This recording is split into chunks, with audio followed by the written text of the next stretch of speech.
humoral immunity and cell mediated immunity. Let's discuss about this. So first వచ్చేసి humoral immunity అనమాట. So humoral immunity అంటే ఏంది చూద్దాం. So ఇక్కడ the immunity is mediated by the ఓకేనా antibodies of B cells is called humoral immunity. ఏదైతే immunity antibodies of B సెల్తో mediate అయి ఉంటుందో దాన్ని మనం ఏమంటాం హ్యూమోరల్ ఇమ్యూనిటీ అంటాం అనమాట. సో ఇక్కడ ఏది మెచ్యూర్ బీ సెల్ అనమాట. దీని మీద ఏముంటాయి యాంటీబాడీస్ ఉంటాయి. ఎప్పుడైతే ఎన్విరాన్మెంట్ నుంచి యాంటీజన్ వచ్చి దానికి స్టిక్ అవుతుందో అప్పుడు ఏం ఫామ్ చేస్తుంది, దాని సర్ఫేస్ మీద ఓకేనా దాని మెంబ్రెయిన్ సర్ఫేస్ మీద అది ఒక MHC2 క్లాస్ మాలిక్యూల్ని ఫామ్ చేస్తుంది అనమాట. ఓకేనా. సో ఇది ఫామ్ అయిన వెంటనే ఏంది టీ హెల్పర్ సెల్ దాన్ని రికగ్నైజ్ చేస్తుంది, దాని ఉన్న ప్లేస్కి వస్తుంది. ఓకేనా. వచ్చిన తర్వాత దీనికి స్టిక్ అటాచ్ అయిపోతుంది. అటాచ్ అయిపోయిన తర్వాత ఏంది అది ఏం రిలీజ్ చేస్తుంది, ఇంటర్ల్యూకిన్. టీ హెల్పర్ సెల్స్ ఇంటర్ల్యూకిన్ని రిలీజ్ చేస్తుంది. ఓకేనా. ఈ ఇంటర్ల్యూకిన్స్ ఏం చేస్తుంది అంటే ఇంటర్ల్యూకిన్స్ 2 సెల్స్ని రిలీజ్ చేస్తుంది. Memory cell, plasma cell. Memory cell ఓకేనా మెమరీని స్టోర్ చేసుకుంటుంది. అంటే ఫస్ట్ టైం వచ్చింది అనుకో, ఇప్పుడు COVID-19 ఉంది, ఫస్ట్ టైం వచ్చింది అనుకో, సెకండ్ టైం వచ్చినప్పుడు దానికి తగ్గట్టుగా యాంటీబాడీస్ని ప్రిపేర్ చేసి దాన్ని డిఫెక్ట్ చేస్తుంది. దాన్ని మెమరీ అంటామన్నమాట. ప్లాస్మా సెల్స్ ఏం చేస్తుంది, యాంటీబాడీస్ని ప్రొడ్యూస్ చేస్తుంది అనమాట. ఈ యాంటీబాడీస్ ఏవైతే ఉంటాయో అవి యాంటీజన్కి బైండ్ అయ్యి ఉంటాయి అనమాట. ఓకేనా, అర్థమైపోయిందా? ఇప్పుడు నేను పాయింట్స్ చెప్తాను, దీని తగ్గట్టుగానే పాయింట్స్ చెప్తాను. ఇవే మీరు ఎగ్జామ్లో రాయాలి. చూడండి. The immunity mediated by the antibodies of B cells is called humoral immunity. The immunity mediated by the antibodies of B cell is called humoral immunity. These antibodies bind to the free antigens, okay na, which are coming from the environment, and B cells then process them. ఓకేనా. ఇవి ఉంటాయి చూడండి. ఇక్కడ లోపలికి వచ్చిన antigen ఏదైతే ఉంటుందో process జరిగి చిన్న చిన్న పీసెస్ లాగా ఫామ్ అయ్యి ఇక్కడ MHC2లోకి వెళ్ళిపోతాయి అనమాట. అంటే బయట ఏదైతే ఫామ్ అయిందో అప్పుడు టీ హెల్పర్ సెల్ వచ్చినప్పుడు దానిలోకి వెళ్తాయి అదనమాట. Okay. The processed antigenic fragments are displaced in the membrane B cells, membrane of the B cell with the help of class 2 MHC molecule. This T helper cell recognize and release the interleukins. Okay, interleukins stimulate B cells. They divide into 2 forms, memory cell and plasma cell.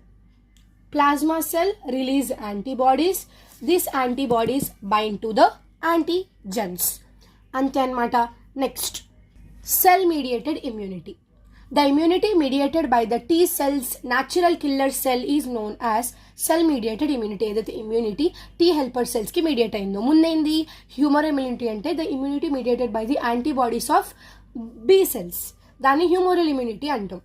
ఇప్పుడు T cells అంటే ఏంది, the immunity mediated by the T cells అనమాట. Cell mediated immunity అంటే immunity mediated by the T cells natural killer cell is known as cell mediated immunity. ఓకేనా. చూడండి. First ఏమవుతుంది, same ఇక్కడ APC ఉంటుంది. APC అంటే ఏంది, యాంటీజన్ ప్రెజెంటింగ్ సెల్. ఏ cell మీద అయితే యాంటీజన్ ఉందో దాన్ని మనం యాంటీజన్ ప్రెజెంటింగ్ సెల్ అంటాం అనమాట. So that have so many antigen molecules in it.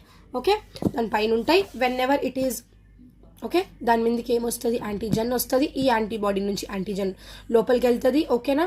వెజికల్లో వెళ్తుంది. ఇవన్నీ వెజికల్లో వెళ్ళిన తర్వాత వెజికల్లో ఏమవుతుంది, ఈ యాంటీబాడీస్ వెళ్ళాలి. ఏది మెంబ్రెయిన్ మీద ఫామ్ చేస్తుంది అనమాట. యాంటీబాడీస్కి పాత్వే చూడండి. MHC2 MHC1 2 ఫామ్ అవుతాయి అనమాట. ఇక్కడ MHC2 అంటే ఏంది చూద్దాం. MHC2 అంటే ఇది ఏం ఫామ్ చేస్తుంది, టీ హెల్పర్ సెల్స్కి అటాచ్ చేయడానికి MHC2. ఆల్రెడీ ముందు కూడా సేమ్ అలానే జరిగింది. ఇప్పుడు ఇక్కడ MHC1 అనేది TC సెల్స్కి MHC1 అనేది అటాక్ అవుతుంది అనమాట. చూడండి. ఇక్కడ టీ హెల్పర్ సెల్స్ ఏమవుతాయి, ఫస్ట్ ఏవైతే టీ హెల్పర్ సెల్స్ ఏదైతే MHC2తో బౌండ్ అయి ఉందో ఈ టీ హెల్పర్ సెల్స్ అనేది ఏం జరుగుతుంది, బ్రేక్ జరుగుతుంది. లోపలలోనే, బయట బ్రేక్ అవ్వదు. ప్రొలిఫరేషన్ జరుగుతుంది. ప్రొలిఫరేషన్ ఇక్కడ ఇంటర్నలీ లోపలే జరిగిన తర్వాత అది ఎక్కడికి ఎంటర్ అవుతుందంటే కనుక TC సెల్స్లోకి ఎంటర్ అవుతుంది. టీ హెల్పర్ సెల్స్లో ప్రొలిఫరేషన్ బ్రేకింగ్ జరిగిన తర్వాత ఇంటర్నల్గా అది TC సెల్స్లోకి వెళ్తుంది అనమాట. వెళ్ళిన తర్వాత ఈ TC సెల్స్లో ఏంది, 2 సెల్స్ ఉంటాయి అనమాట. ఒకటేమో ఎఫెక్టార్ సెల్, ఎక్కడైతే ఎఫెక్ట్ జరుగుతుంది, ఇంకొకటేమో TC మెమొరీ సెల్ అనమాట. ఎఫెక్టార్ సెల్స్లో ఏంటంటే ఎఫెక్టార్ సెల్స్లో మనకి 2 టైప్స్ ఉంటాయి అనమాట. ఓకేనా.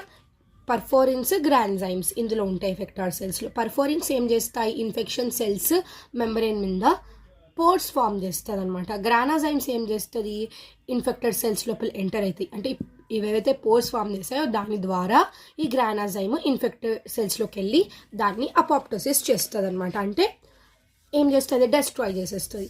అది ఎలా జరుగుతుందో చూద్దాం. ఎఫెక్టర్ సెల్ ఉందా, ఇది ఎఫెక్టర్ సెల్ ఉందా, దీనికి ఏం అటాక్ అవుతుంది, ఇన్ఫెక్టెడ్ సెల్ అటాక్ అవుతుంది. ఓకేనా. అటాక్ అయిన తర్వాత ఇదేం చేస్తుంది, ఈ ఎఫెక్టర్ సెల్ అనేది పర్ఫోరిన్స్ని గ్రాన్జైమ్స్ని రిలీజ్ చేస్తుంది. పర్ఫోరిన్స్ ఏం చేస్తుంది, పోర్స్ ఫామ్ చేస్తుంది. గ్రాన్జైమ్స్ ఏమి దాని లోపల వెళ్తాయి అనమాట. ఇవి ప్రోటీన్స్ అనమాట. ఈ ప్రోటీన్స్, గ్రాన్జైమ్స్ అనేటివి ప్రోటీన్స్. అవి ఏమవుతాయి, ఇన్ఫెక్టెడ్ సెల్ లోపల వెళ్ళి ప్రాలిఫరేట్ చేసి దాన్ని అపాప్టోసిస్ చేస్తుంది అనమాట. అంటే డెస్ట్రాయ్ చేసేస్తుంది. ఓకేనా. యాంటీజన్ వెజికల్స్ ఉంటాయి. యాంటీజన్ ప్రెజెంటింగ్ సెల్లో వెళ్ళిన తర్వాత వెజికల్స్ నుంచి MHC2 MHC1 ద్వారా TH సెల్స్లోకి వెళ్తుంది. ప్రాలిఫరేషన్ జరిగి ఇంటర్నల్గా TC సెల్స్లోకి వెళ్ళి, ఇక్కడ TC సెల్స్లో ఏముంటుంది, TC మెమరీ సెల్ ఉంటుంది, ఎఫెక్టార్ సెల్ ఉంటుంది. దీని ద్వారా ఎక్కడికి వెళ్తుంది, ఇక్కడికి వెళ్తుంది. Effector cell infected cell attack అయినప్పుడు పోర్స్ ఫామ్ చేస్తుంది, పర్ఫోరిన్స్. దాని ద్వారా గ్రాన్జైమ్స్ లోపలికి వెళ్ళేసి, గ్రాన్జైమ్స్ అనేటివి ప్రోటీన్స్ అనమాట. ఓకేనా. అవి వెళ్ళి అపాప్టోసిస్ చేసేస్తుంది అనమాట, ఇన్ఫెక్టెడ్ సెల్స్ని చంపేస్తుంది.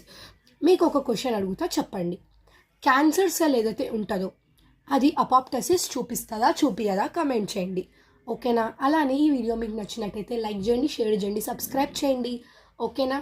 Bye bye.